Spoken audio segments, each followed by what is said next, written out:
So I'm getting a ton of questions as to why I split the tractor to replace the PTO shaft. This is a PTO shaft, just in general, YouTube, Facebook, everywhere. This, as you can see, is shot. So there's 4 bolts and it's supposed to pull straight out. It did not. So we're gonna go to the front of the differential housing. Everybody's asking me why don't I put a clutch in it?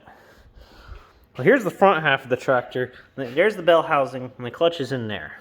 There's the transmission. So what happened was, this is the other end of the PTO shaft, and it's softer. It is a softer metal than the transmission.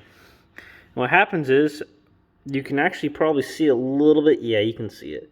If you look, there's a twist in the shaft. It will twist between this thing, which is the hydraulic pump, and the back of the counter shaft of the transmission. This is the shifter for the PTO, and it runs off the counter shaft of the transmission. And it will twist right behind this, and it gets a twist in the splines.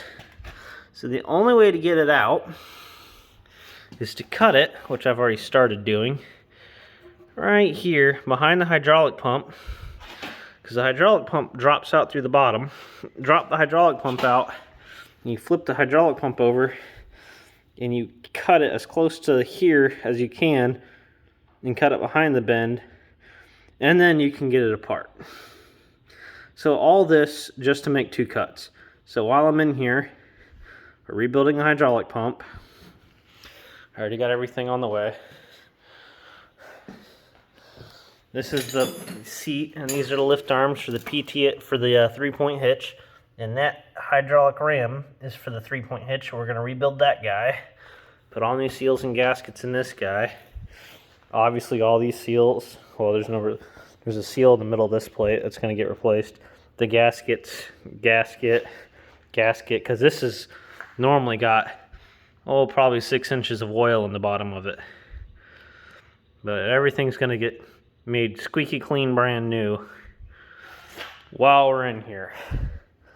And then next, I'm going to split it in front of the transmission to put a clutch in it, rebuild the transmission, overhaul the engine, rebuild the steering box. But that's for another time, because we need this tractor to be back and running in about 8 or 9 days. And I started this project yesterday.